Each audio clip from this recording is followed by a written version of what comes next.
Longtemps soupçonné d'avoir perdu l'usage de sa parole, le président du Gabon sort de son silence. Ali Bongo demande la formation d'un nouveau gouvernement.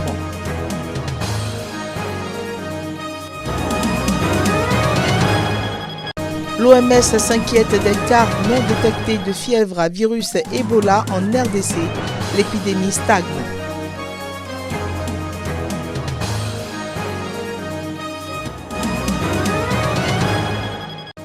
En Algérie, les militaires veulent aller aux élections. L'armée s'est donc prononcée vendredi pour l'organisation d'une élection dans les plus brefs délais.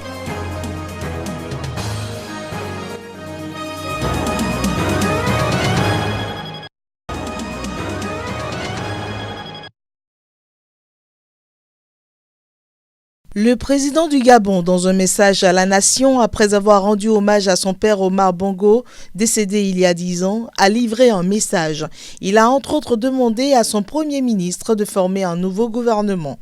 Ali Bongo, bien qu'étant en pleine récupération de ses capacités physiques après un accident vasculaire cérébral, a livré un message à la nation très offensif.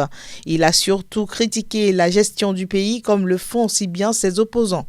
Le chef de l'État a martelé à l'occasion qu'il était capital pour sa nation d'en finir une fois pour toutes avec la corruption qui gangrène les institutions, d'en finir avec la mauvaise gestion, la mauvaise gouvernance. Il a illustré ses propos par quelques exemples, dont la mauvaise maintenance des hôpitaux de dernière génération construits. Il s'est également interrogé sur l'état actuel des établissements scolaires en mettant en relief le manque de civisme. Il a été demandé au Premier ministre de former un nouveau gouvernement plus restreint, prêt à donner la priorité à l'intérêt général. Notons que le gouvernement actuel est en poste depuis 5 mois seulement.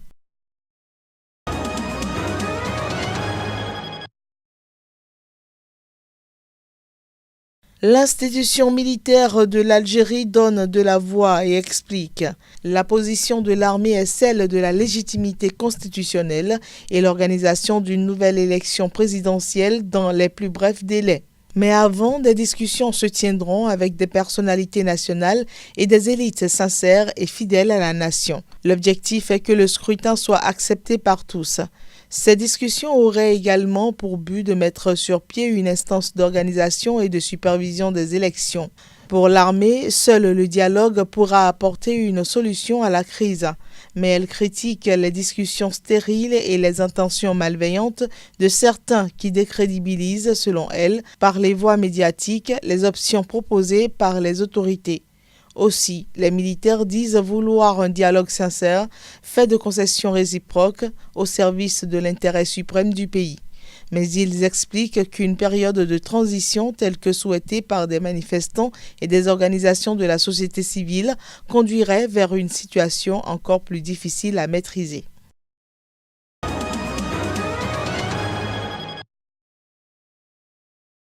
Notre client a sollicité un report pour raison médicale. Vous avez donc constaté, nous avons tous constaté, qu'en dépit de cette lettre adressée en demande de report, le juge s'est quand même présenté et a souhaité entendre notre client. Malheureusement, je dirais, il n'a pas pu le faire parce que il a constaté que la possibilité ne lui était pas offerte du fait que le président Boni Yayi n'est pas disponible physiquement. Il n'est pas descendu de sa chambre depuis plus de 2 semaines. Là, si la situation même que vit M. Boni Yayi, du fait de sa séquestration, de son encerclement, était fondée par une décision, on aurait pu dire qu'il y a un conflit de loi entre un instrument juridique international et une loi interne. Mais en l'espèce, notre arsenal juridique ne prévoit pas l'assignation à résidence. Même dans le code pénal béninois, récemment adopté, il y a une disposition pénale qui réprime, qui punit les atteintes à la liberté contre une personne qui bénéficie d'une protection internationale. Vous lisez l'article 232 du Code pénal. Vous prenez l'article 232 du Code pénal. Vous y verrez que toute personne qui bénéficie d'une protection internationale et dont la vie est mise en danger et dont la liberté et dont il est porté atteinte à la liberté, ces personnes-là s'exposent à des poursuites pénales et c'est une infraction à caractère criminel. C'est criminel. Ce que M. Boni Yayi vit aujourd'hui, les actes dont il est victime aujourd'hui, ce sont des actes criminels. Parce qu'il est protégé internationalement par le protocole de la CEDEAO.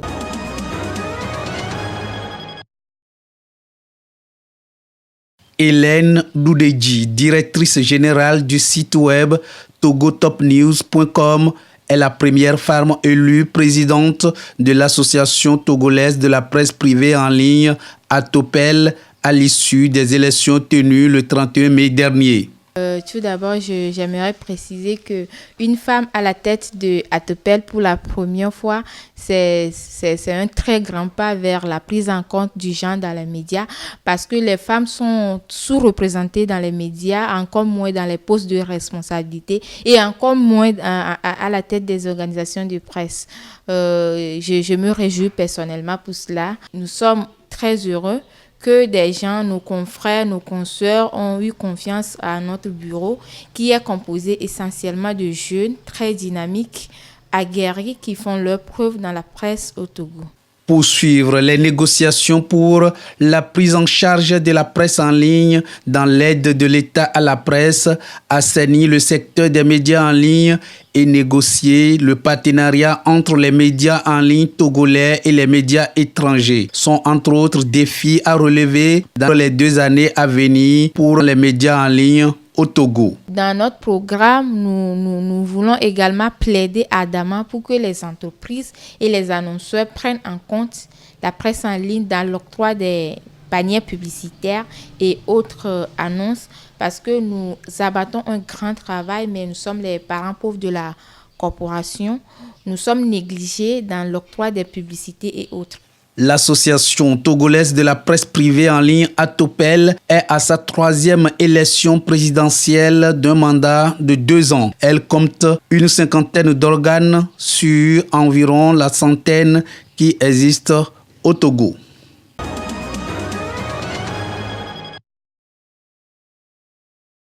Depuis ce vendredi à minuit, les 6 candidats déclarés à la succession du président Mohamed Ould Abdelaziz, dont le second mandat s'achève en août prochain et qui ne peut se représenter, ont le droit de tenir des meetings. Le ministre mauritanien de la Défense, Mohamed Ould Cheikh Mohamed Ahmed Ghazouani, est le dauphin du président sortant. Militaire de carrière, il promet de consolider l'unité nationale en répartissant de manière équitable les richesses nationales. Il souhaite aussi réformer l'enseignement. Face à lui, 5 opposants espèrent s'imposer pour un second tour. Parmi eux, Biram Ould Abed, militant anti-esclavagiste, arrivé 2e à la présidentielle de 2014. Ou encore l'ex-premier ministre Sidi Mohamed Ould Boubacar, qui a dirigé le gouvernement de transition de 2005 à 2007. Les 6 candidats devraient sillonner le pays jusqu'à la fin de la campagne le 20 juin prochain, à 2 jours du premier tour. Aucun débat télévisé entre les candidats n'est toutefois prévu. En cas de second tour, celui-ci se tiendra le 6 juillet. Pendant la pré-campagne, l'opposition s'est inquiétée d'un prémisse de hold-up électoral, dénonçant notamment la composition de la Commission électorale nationale indépendante CENI, dont elle juge les membres trop proches du pouvoir.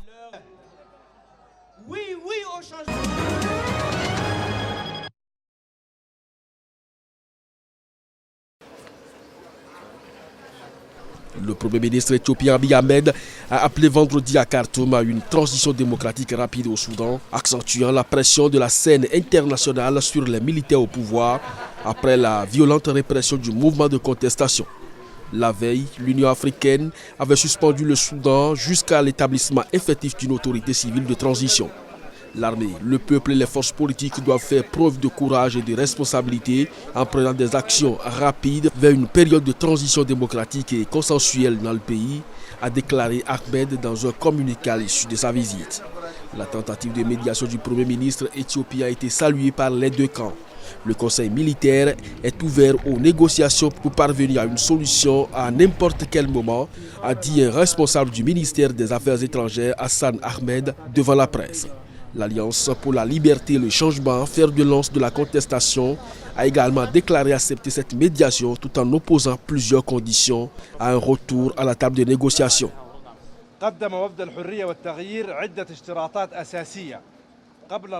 Premièrement, la nécessité de la reconnaissance du Conseil militaire de transition dans l'exécution du crime qui a été commis. Deuxièmement, la composition d'une commission d'enquête internationale chargée d'enquêter sur les événements de l'éclatement du sit-in. Troisièmement, la libération des prisonniers politiques et des prisonniers de guerre et de tous ceux arrêtés pour s'être opposés au précédent régime.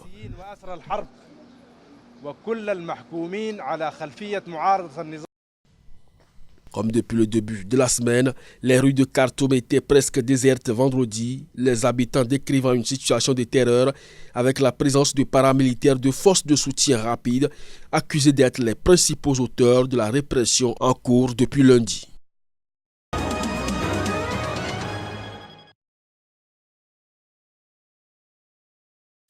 Nous sommes profondément préoccupés par les conditions épouvantables dans lesquelles des migrants et des réfugiés sont détenus en Libye, a déclaré vendredi un porte-parole du Haut-Commissariat de l'ONU aux droits de l'homme. Selon ce dernier, environ 22 personnes sont décédées des suites de la tuberculose et d'autres maladies dans le centre de détention de Zitan depuis septembre 2018. Toujours selon cette source, 60 autres personnes souffrant de tuberculose ont été enfermées dans un hangar, tandis que 30 autres personnes, toutes chrétiennes, souffrant de la même maladie, ont, elles, été transférées vers le centre de Garian, près de la ligne de front. D'après les estimations de l'ONU, il y a encore 3400 migrants et réfugiés dans les centres de détention à Tripoli en proie à de violents combats depuis début avril. Ces affrontements opposent les troupes du maréchal Haftar, l'homme fort de l'Est du pays, aux forces du gouvernement d'union nationale dirigé par Fayez al-Sarraj et siégeant à Tripoli.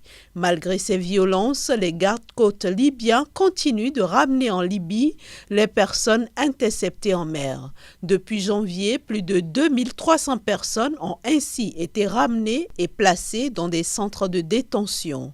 À ce propos, l'ONU se dit extrêmement préoccupée par les informations faisant état de disparition et de traite d'êtres humains après que des personnes aient été interceptées en mer par les gardes-côtes libyennes et ramenées en Libye.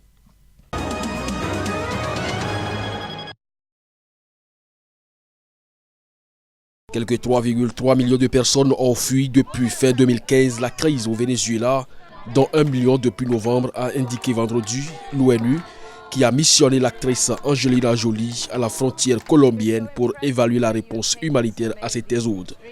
Le rythme des sorties est vertigineux, ont indiqué le Haut-Commissariat de l'ONU pour les réfugiés et l'Organisation internationale pour les migrations dans un communiqué conjoint.